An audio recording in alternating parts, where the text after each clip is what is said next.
SASDOவின் பிரதான செய்திகள். தலைப்புச் செய்திகள். பெயர் பலகையில் அகற்றப்பட்ட விவகாரம் சற்று முன் சபையில் அமைச்சரின் அதிரடி அறிவிப்பு. கொழும்பில் இரவு வேளைகளில் நடந்த பயங்கரம், விரட்டி தாக்கப்பட்ட கும்பல்.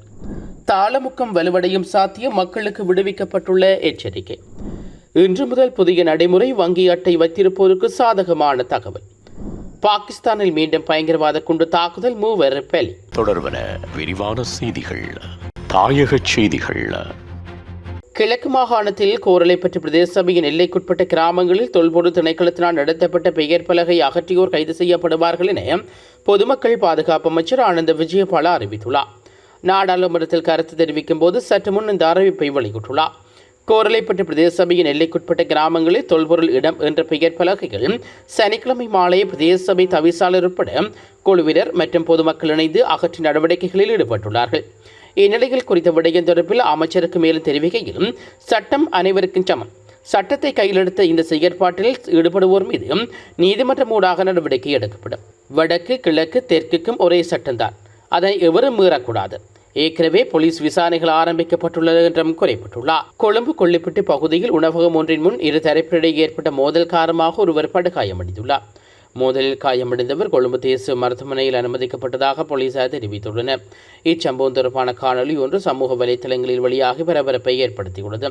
இதில் சிலர் மீது உணவகத்தின் ஊழியர்கள் கொடூரமாக தாக்கும் காட்சிகள் பதிவாகியுள்ளன. உணவு வாங்க உணவகத்துக்கு வந்த ஒரு குழுவிற்கும் அதன் ஊழியர்களுக்கும் இடையே மோதல் ஏற்பட்டுள்ளது. உணவு பரிமாறுவதில் ஏற்பட்ட தாமதம் காரணமாக இந்த மோதல் ஏற்பட்டுள்ளதாகவும் தெரிவிக்கப்படுகிறது. சம்பவம் தொடர்பாக கொல்லிப்பட்டி போலீஸ் நிலையத்திலும் முறைப்பாடு பதிவு செய்யப்பட்டுள்ளது. மேலும் சம்பவம் குறித்து போலீசார் மேலதிக விசாரணைகளை மேற்கொண்டு வருகின்றனர். நாட்டுக்கு அண்மையாக காணப்படுகின்ற குறைந்த அழுத்த பிரதேசம் நாளை 25ஆம் தேதியளவில் ஒரு தாளமுக்கமாக வலுவடையக்கூடிய சாத்தியம் காணப்படுவதாக வளிமண்டல திணைக்களம் தெரிவித்துள்ளது. எனவே நாட்டில் தற்போது நிலவும் மழையுடனான வானிலையை அடுத்த சில நாட்களுக்கு தொடரும் என எதிர்பார்க்கப்படுகிறது எனவும் சுட்டிக்காட்டப்பட்டுள்ளது. இன்றைய தினத்துக்கான வானிலை தொடர்பான முன்னறிவிப்பில் இந்த விடயம் தெரிவிக்கப்பட்டுள்ளது. அதில் மேலும் நாட்டின் பெரும்பாலான பிரதேசங்களில் மேகமூட்டமான வானம் காணப்படும் என்று எதிர்பார்க்கப்படுகிறது. வடக்கு, வடமத்திய மற்றும் கிழக்கு மாகாணங்களில் அவ்வப்போது மழையோ அல்லது இடியுடன் கூடிய மழையோ பெய்யக்கூடிய சாத்தியம் காணப்படுகிறது. நாட்டின் ஏனைய பிரதேசங்களில் பல இடங்களில் பிற்பகல் 1 மணிக்கு பின்னர் மழையோ அல்லது இடியுடன் கூடிய மழையோ பெய்யக்கூடிய சாத்தியம் காணப்படுகிறது. வடக்கு மற்றும் கிழக்கு மாகாணங்களின் சில இடங்களில் 100 மில்லிமீட்டருக்கும் அதிகமான பலத்த மழை வீழ்ச்சி எதிர்பார்க்கப்படுகிறது. நாட்டின் ஏனைய பிரதேசங்களில் சில இடங்களில் 75 மில்லிமீட்டருக்கும் அதிகமான ஓரளவு பலத்த மழை வீழ்ச்சி எதிர்பார்க்கப்படுகிறது. இடியுடன் கூடிய மழை பெய்யும் போது தற்காலிகமாக அதிகரித்து வீசக்கூடிய பலத்த காற்று மற்றும் மின்னல் தாக்கங்களால் ஏற்படக்கூடிய பாதிப்புகளை குறைக்க போதுமான முன்னெச்சரிக்கை நடவடிக்கைகள் எடுக்குமாறு பொதுமக்கள் கேட்டுக் கொள்ளப்படுகிறார்கள் என்று எச்சரிக்கை விடுவிக்கப்பட்டுள்ளது. இலங்கையில் பேருந்து கட்டணங்களை வங்கி அட்டை மூலம் செலுத்தும் புதிய நடைமுறை இன்று முதல் செயற்படுத்தப்பட உள்ளது. டிஜிட்டல் பொருளாதார அமைச்சின் தொழில்நுட்ப வழிகாட்டலின் கீழ் போக்குவரத்து மற்றும் நெடுஞ்சாலைகள் அமைச்சினால் குறித்த திட்டம் செயற்படுத்தப்படுகிறது.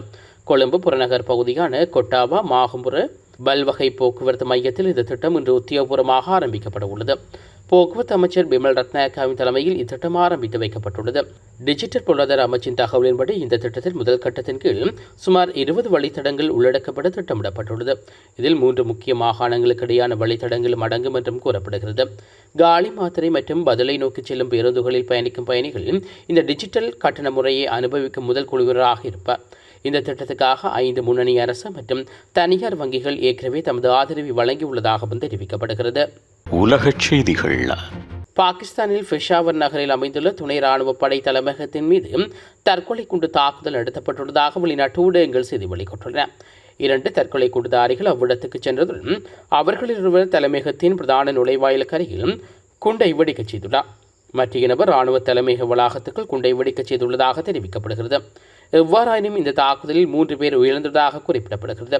இதேவேளை கடந்த 11ஆம் தேதி பாகிஸ்தான் தலைநகர் இஸ்லாமாபாத்தில் நடந்த தற்கொலை குண்டு தாக்குதலில் 12 பேர் உயிரிழந்தமை குறிப்பிடத்தக்கது. மீண்டும் தலைப்புச் செய்திகள். பெயர் பலகையில் அகற்றப்பட்ட விவகாரம் சற்று முன் சபையில் அமைச்சரின் அதிரடி அறிவிப்பு. கொழும்பில் இரவு வேளைகளில் நடந்த பயங்கரம், விரட்டி தாக்கப்பட்ட கும்பல். தாளமுக்கம் வலுவடையும் சாத்தியம், மக்களுக்கு விடுவிக்கப்பட்டுள்ள எச்சரிக்கை. இன்று முதல் புதிய நடைமுறை, வங்கி அட்டை வைத்திருப்போருக்கு சாதகமான தகவல். பாகிஸ்தானில் மீண்டும் பயங்கரவாத குண்டு தாக்குதல், 3 பலி.